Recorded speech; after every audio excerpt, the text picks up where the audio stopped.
J'ai de la misère un petit peu à comprendre toute la question de la provenance des matières résiduelles. Quand vous dites du résidentiel puis des ICI, si notre ville, par exemple, nous, on fait la collecte pour seulement le résidentiel, mais à ce moment-là, ce qui provient des camions avec notre fournisseur de services va être comptabilisé, puis les ICI, ben c'est des fournisseurs privés, puis quand ça s'en va au LET, ben c'est deux filières, là. Donc c'est facile à comptabiliser. Par contre, nous, on ramasse dans les ICI, les petites ICI. Donc, c'est pas l'ensemble des ICI qui sont ramassés par la ville. Comment ça vient jouer, ça, dans le calcul? Bien, c'est comme j'ai expliqué plus tôt, c'est vraiment une des raisons qui nous a poussé à inclure les ICI dans la performance, parce que dans ce cas-là, la répartition entre les deux pouvait avoir un effet sur la performance et donc sur le chèque des municipalités. Mais actuellement, avec la performance territoriale, nous, comme j'ai dit plus tôt, on prend nos données du lieu d'élimination. Lui, que ce soit un transporteur privé qui apporte du ICI ou la municipalité qui collecte du ICI par le biais de sa collecte municipale, en bout de ligne, on va le considérer de la même manière. Fait que c'est vraiment, peu importe si la municipalité ramasse la collecte municipale, ramasse des petits ICI, ou si c'est entièrement le privé qui ramasse les ICI, ça va aucunement se refléter dans le calcul de la performance territoriale.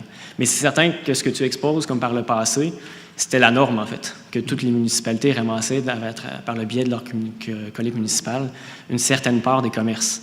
Donc, c'est ce qu'on voulait dire, que dans ce cas-là, il pouvait avoir des biais dans notre évaluation de la performance résidentielle, parce que ce qu'on avait, c'était une part de résidentiel puis une part de ICI. Mais il faut quand même prendre en compte que si c'est la norme, nous, ce qu'on fait, c'est qu'on compare les municipalités avec les autres. Donc, dans ce cas-là, l'effet venait un peu s'annuler. Okay. Mais néanmoins, on connaît bien la problématique. Puis en intégrant en agrégeant le résidentiel et les ICI en performance, on pense qu'on vient complètement régler ce problème-là. Et puis, si je peux me permettre, pour les projets intégrés de développement résidentiel, donc est-ce que vous savez c'est quoi un projet intégré?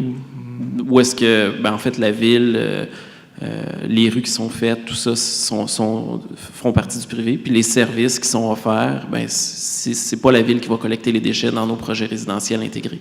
Okay. Donc, je peux extrapoler à peu près le même raisonnement à ces projets-là? Bien, exact. Nous, en bout de ligne, peu importe qui le collecte, on va le voir de la même façon. On ne voit pas c'est qui l'a collecté au début.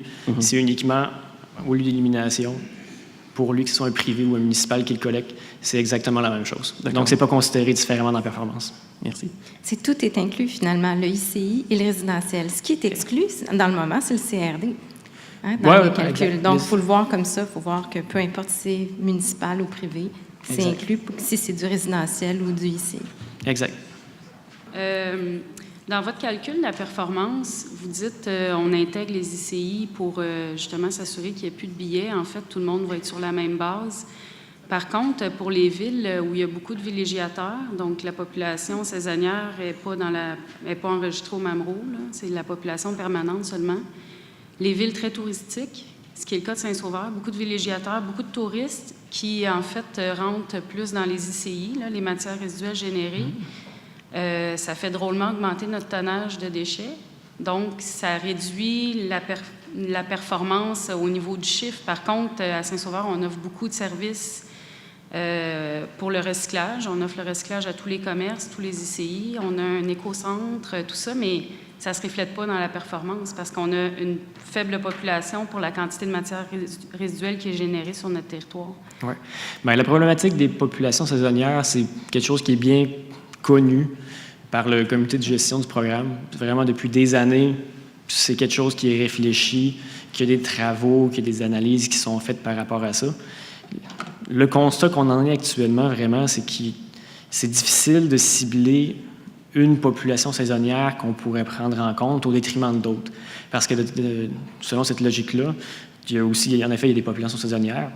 Il y a des touristiques, on le reconnaît, mais il y a aussi des villes étudiantes, il y a des villes dont les commerces emmènent un gros bassin de travailleurs.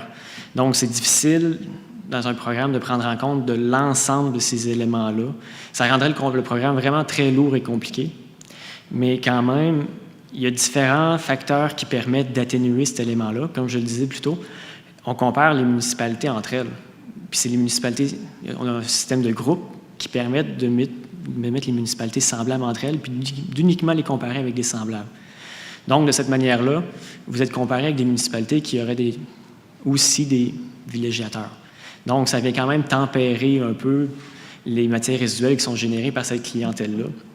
Puis peut-être un dernier élément, c'est qu'il faut quand même tenir en compte qu'on est un programme incitatif, puis la performance de la manière qu'elle est faite actuellement permet quand même de récompenser la municipalité si elle met en œuvre des mesures pour réduire les matières résiduelles, que ce soit des villégiateurs qui sont par exemple dans des chalets ou qui seraient récupérés dans de la collecte municipale ou dans des stations touristiques qui, elles, seraient ramassées avec les ICI. Dans les deux cas, la performance dans la manière qu'elle est actuellement permet de vous récompenser si vous mettez des mesures en œuvre. Juste une autre petite question plus technique. Au niveau des données qui vous sont transmises par les collecteurs qui vont ramasser dans les commerces, le camion, quand il arrive au site d'enfouissement, il dit c'est des déchets qui viennent de commerce de Saint-Sauveur. Mais s'il fait plus qu'une ville pendant sa run, comme c'est ce qui est probablement le cas chez nous, là, il doit faire des commerces dans d'autres villes aussi. Comment que le tonnage est partagé dans ce cas-là? Dans la pratique, le collecteur, une fois qu'il arrive au lieu d'élimination, c'est le lieu d'élimination qui a obligation de lui demander la nature puis la provenance des matières qui entrent. Fait que probablement, lui, dans ce cas-là, va dire « Saint-Sauveur, j'ai ramassé du ICI », mais on fait de la sensibilisation quand même. Chaque année, on parle à l'ensemble des exploitants en leur disant passer les messages que si les collecteurs ils ramassent plusieurs municipalités, bien, de leur dire de faire des séparations même pour chacun des voyages. Ou bien, s'ils préfèrent, d'y aller, par exemple, à la fin de l'année, puis de s'asseoir avec le transporteur, puis faire des répartitions. Puis ça depuis qu'on envoie les données d'élimination aux municipalités, c'est aussi quelque chose que les municipalités peuvent contribuer à nous aider à améliorer les données. Parce que souvent, si le transporteur, lui, il collecte pour plusieurs municipalités, mais en même temps, il se retourne puis il facture ses clients selon souvent le nombre de portes que lui a collectées. Fait que déjà, lui-même se trouve à appliquer un certain ratio, puis à facturer selon ce ratio-là à la municipalité. Fait que dans ce cas-là, la municipalité peut voir selon ce que son transporteur lui a dit, selon ce que nous, on lui dit, en provenant du lieu d'élimination, puis regarder s'il y a un gros écart entre les deux. C'est certain que quand on regarde comment que le système est fait, on peut penser que les données qu'on reçoit ne sont pas parfaites, mais du moins, je pense que depuis plusieurs années, on met beaucoup d'efforts pour les améliorer d'année en année. Puis, tu sais, on envoie uniquement les données résidentielles aux municipalités, mais ça nous permet quand même d'améliorer les données ICI, parce que souvent, une des problématiques qu'on voit, c'est qu'il y avait du résidentiel dans du ICI. Donc, quand même, avec ces différentes mesures-là, chaque année, on améliore les données. Puis, les municipalités nous aident beaucoup là-dedans. Oui, bien c'est ça, mais si on avait, pour les municipalités, si on pouvait avoir aussi les données des ICI, parce que là, c'est pas disponible. Fait que nous, on peut pas voir c'est quoi la quantité de déchets qui sont générés par nos ICI sur notre territoire. On n'a aucun moyen de savoir c'est quoi le tonnage. Bien, on les publie après la redistribution, mais en vertu des lois d'accès à l'information, on ne pourra pas transférer le même détail qu'on donne avec le résidentiel. Alors, je ne sais pas si tu as en tête la lettre qu'on envoie pour le résidentiel. On donne vraiment, par lieu d'élimination, le tonnage reçu pour chaque municipalité. Pour ce qui est du ICI, à cause des préoccupations d'accès à l'information, comme je le disais, puis de chiffre d'affaires, puis d'informations privées, on ne peut pas faire ça. Mais on peut le publier, la donnée agrégée, comme on le fait actuellement, sur le site Web à la fin de l'année. Merci. Donc, à ce moment-là, nous les inviter à regarder les chiffres qui sont publiés par la suite, puis essayer de faire un possible de comparatif avec certains inventaires qu'ils pourraient avoir sur leur territoire? Vraiment. Puis aussi, en effet, j'ai oublié de faire le lien entre ces données-là qui sont sur notre site Web puis la révision des PGMR. C'est certain que c'est un outil qui peut vous aider dans peut-être pas la seule source que vous utilisez pour votre inventaire, mais du moins, ça peut être une très bonne source d'information pour l'inventaire des matières résiduelles générées sur votre territoire dans le cadre de la révision des PGMR. En effet. Est-ce qu'il y a d'autres questions? Ça va être une question informelle, oui, je le sais. Philippe, tu pourras peut-être nous expliquer aussi, il y a des matières qui ne sont pas prises en compte. Quand vous publiez les chiffres, là, oui. Il y a comme les bouts, des choses comme ça. Oui, exact. Puis, qu'est-ce que vous entendez faire à l'avenir avec ça? C'est vrai, ça peut être bénéfique, surtout quand on vous demande de valider les données qu'on vous envoie, ce qu'on prend réellement en compte quand on établit la quantité de matières résiduelles résidentielles puis ici éliminée. Par exemple, on ne prend pas en compte les bouts, on ne prend pas en compte les résidus d'éco-centres, ni les résidus de centres de tri ou de compostage, parce qu'il y aurait des considérations d'équité qui se poseraient à la grandeur du Québec. On prend toutefois en compte les encombrants. Pour ce qui est des ICI, on prend en compte tous les déchets par les municipalités, par exemple les balayures de rue, les déchets des parcs. Vite de même, il n'y en a pas d'autres qui me viennent en tête, mais du moins, il y a quand même beaucoup de matières qui sont prises en compte. Donc, les tonnages, disons, de balayures de rue ou quoi que ce soit, si la municipalité arrivait à réduire ça d'une façon quelconque ou de le valoriser, ce qui n'est pas nécessairement des avenues très faciles, on peut l'envisager, mais c'est quand même quelque chose de plus difficile, sauf que s'il arrivait à trouver... En fait, ça favorise de trouver des débouchés pour des matières qui sont peut-être plus difficilement valorisables. Excellent message. Et ça, nous autres, ça, c'est notre rôle, essayer de vous aider à trouver des débouchés pour ces résidus-là. On ne peut pas dire qu'on va toujours trouver, mais on est là pour essayer de vous aider, du moins. Est-ce qu'il y a d'autres questions? On lance un débat? Non? Une autre question. J'aime ça, les débats. Juste une question. Moi, je suis assez nouvelle dans le milieu municipal, mais j'ai entendu des comptables, etc., de trésorerie, comme quoi on avait des pénalités parce qu'on avait amené au site d'enfouissement des déchets contenant une source radioactive. Est-ce que c'est lié directement avec trop de vent, on aurait une pénalité, ou c'est le site d'enfouissement qui nous a donné une pénalité? Non, c'est pas lié à la redevance, mais en effet, dans le règlement sur l'enfouissement, je pense que c'est illégal, point, d'avoir des matières radioactives dans le lieu d'enfouissement. Ça, c'est au site d'enfouissement, ils ne peuvent pas l'accueillir. Je ne sais pas si eux chargent des pénalités. Bonne question. Mais en fait, c'est par exemple des couches de personnes qui ont suivi des chimiothérapies où ils retrouvent des choses comme ça, ou des détecteurs de fumée, parce que par exemple, à l'éco-centre, on nous a refusé de les collecter parce qu'il ne faut pas les accumuler, donc on les envoie aussi d'enfouissement. C'est des choses comme ça. Ouais. C'est passionnant. Les couches radioactives. Mais je veux dire, non, mais on en rit, sauf que c'est vrai, hein? C'est vécu. Alors bon, peut-être que pour cette question-là, on pourrait vous revenir avec une réponse plus précise. À moins que tu aies envie de te lancer là-dedans. Ah non, ça va. Je pense qu'il passe. Non, mais on la prend en note quand même, hein, parce que j'ai déjà entendu ça moi aussi, source. Alors, on va essayer de vous répondre le plus clairement possible. Donc, est-ce qu'il y a d'autres questions? Les couches, Non? Rien d'autre qui vous stimule? Oui? Ça va bien. Quand vous dites que vous comparez les villes pour les mettre dans un même groupe semblable, au niveau des ICI, est-ce que ça va être fait aussi? Oui, excellente question. Pour les ICI, c'est fait, mais c'est fait de façon différente. Parce qu'en effet, ça a été fait... En fait, c'est venu avec des bonnes suggestions de nos partenaires des municipalités. Quand on est venu à faire les différents groupes qui regroupent les municipalités, ça a été pris en compte que les ICI, souvent, ça pouvait être plus concentré dans certaines municipalités, puis il pouvait en avoir moins dans des petites municipalités.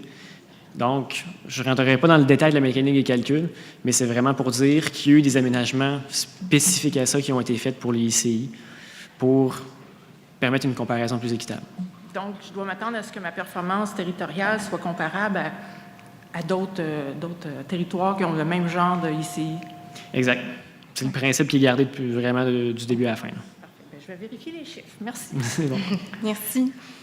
Autre question? Non? Vous gardez toutes vos questions pour la fin avec... oui, une autre. J'aime ça, ça stimule. Oui. Est-ce qu'il y a la possibilité de savoir avec qui on est comparé? Est-ce que ces listes elles sont quelque part pour savoir...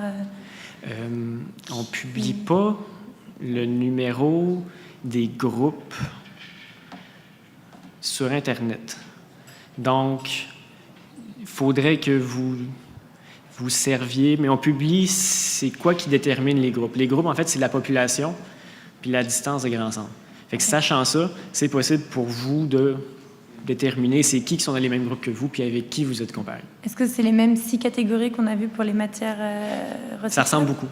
Okay. Ça ressemble, c'est quasi la même chose. OK, donc c'est quand même large, parce que si on regardait les catégories, c'est 100 km. Il y a beaucoup de villes qui sont Exact. à 100 km, et puis c'était entre 3 000 habitants et 25 000. 0, 3 000, donc, 3 000, 25 000. c'est comparable 25 000 et plus plus. ou moins.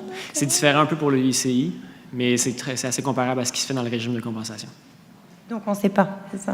Mais c'est pas inscrit, mais vous, avec un peu de jus de coude, là, vous serez capable de l'établir.